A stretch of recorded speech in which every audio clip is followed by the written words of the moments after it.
So how can we value people's time when we bring passionate people together to improve mental health outcomes across our communities and our local areas?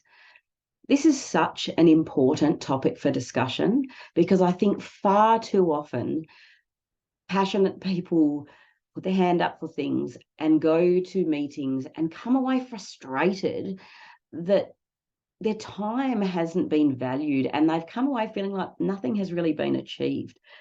So I think it's really important when we're creating teams to make change happen.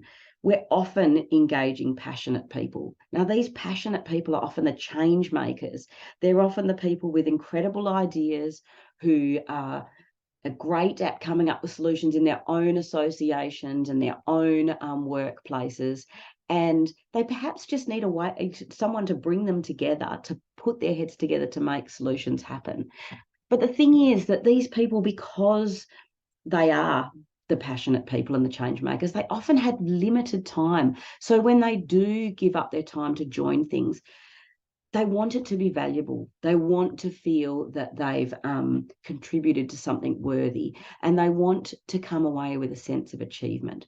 So it's really important that we utilise a few techniques when we're setting up our teams.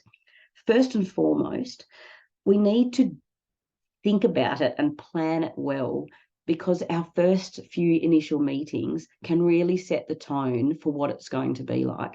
You want your meetings, you want to feel that you've come away from your meetings always with a sense of achievement. You may not always achieve groundbreaking amounts of actions or things and stuff and all that sort of stuff. But what you can do is make sure that you have an aim to come away with actions. So many meetings get sucked into just having discussions round and round. And that's often because they don't have good consensus processes or don't have good decision-making strategies, that they don't consider engaging everybody in the meeting. It's really important that if people have been asked to join a committee, that every voice is valued at that meeting.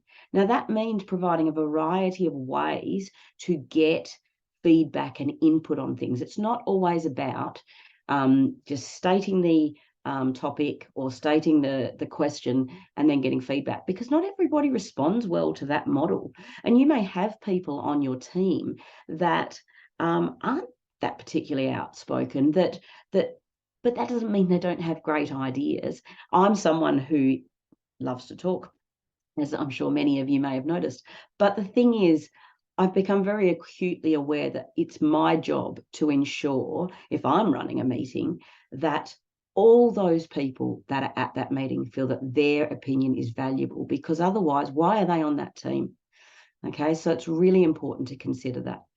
I think we have to also remember that while we're there to achieve incredible outcomes, it's also an opportunity to value the amazing people you've got sitting at a team. And if they feel they're coming along as part of the journey, if they feel that they're a valuable member of the team and they've got a sense of where you're going and a sense of achievement at each meeting, and they come away with that sort of buzz that comes from a great meeting, then you know you're going to create amazing change, because you've got the right people sitting there and you're engaging them and valuing their time at that table. Anyway, that's enough from me today. I'll talk to you next time. Any questions, please shoot them to me, and I'd love to hear what you're up to in your space trying to improve mental health. See you next time.